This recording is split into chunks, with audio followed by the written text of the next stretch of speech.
What if I told you that the two most powerful election symbols in Tamil Nadu, the DMK's rising sun and the AIADMK's two leaves, were never carefully planned political brands? In fact, one of them was once a free symbol that even independents used, and the other was designed by a comedy actor locked inside a room by MG Ramachandran. Today, these symbols dominate Tamil Nadu politics, but their origins are filled with coincidence, cinema, and political drama. Let's go back in time. Hello, I'm D. Suresh Kumar, and you're watching Tamil Nadu elections with the Hindu. Today, when people in Tamil Nadu see the rising sun, they instantly think of the DMK. But interestingly, the DMK did not originally own this symbol. When the party founded by C. N. Annadurai entered electoral politics for the first time in 1957, the rising sun was simply a free election symbol available with the election commission. In fact, the DMK candidates themselves were classified as independents in that election. Also, not everyone got the rising sun symbol. For example, senior party leader Nedinjarian was allotted the rooster symbol. The rising sun symbol was also used by other parties earlier, including a party in Andhra Pradesh and even the Ram Rajya Parishad. So, how did it become permanently associated with the DMK? Incidentally, a one-year leader, Govindasamy, had the rising sun symbol for his one-year Kula Kshatriya party. In 1954, Govindasamy, on Annadurai's advice, revived the Toilers party and chose the rising sun as its symbol. And then in the 1957 elections, 15 candidates of the DMK emerged victorious, and the party as such secured over 10% of the votes polled in the then Madras State Assembly. Annadurai requested the election commission to allot the symbol officially since Govindasamy was part of the DMK. The following year, the election commission recognized the DMK as a state party, and after this recognition, the party was finally allotted the rising sun symbol. But what followed was one of the most fascinating political branding exercises in Indian politics. The DMK used cinema, songs, and theatre to popularize the symbol across Tamil Nadu. In fact, one of the most famous songs was sung by Nagur Anifa, Odi Vargirar Udaya Suryan.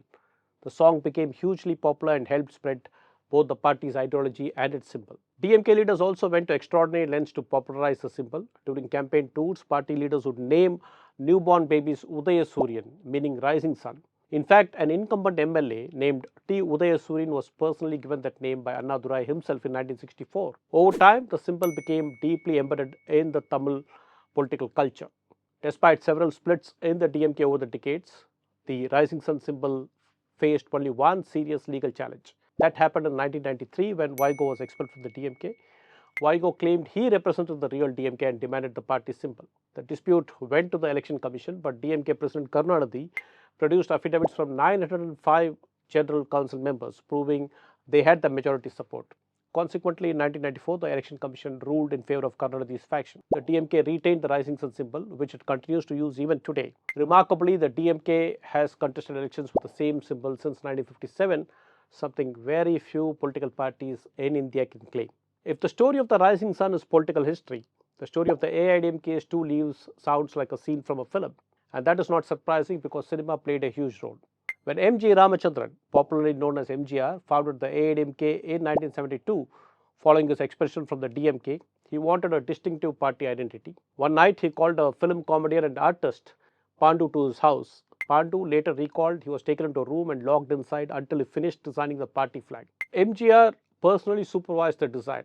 The party flag had to reflect two things: one, the Dravidian identity, and the legacy of Annadurai, after whom the party was named. After several revisions, Pandu created the iconic flag featuring Annadurai's portrait with his finger pointing upward. Later, before the 1977 election, MGR again called Pandu and asked him to design the party's election symbol, the now legendary two leaves.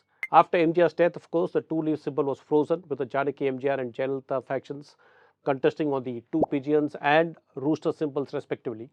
Eventually, the two factions merged under Jayalalitha's leadership and retained the two-leaf symbol. And after her passing, the symbol was briefly frozen, only to be re-allotted again, and now Edappadi Palaniswamy's AIADMK has the symbol. Today, the rising sun and the two leaves are among the most recognizable political symbols in India. Sometimes the most powerful political symbols are created not through grand strategy, but through chance, creativity, and a bit of history. Thank you for watching.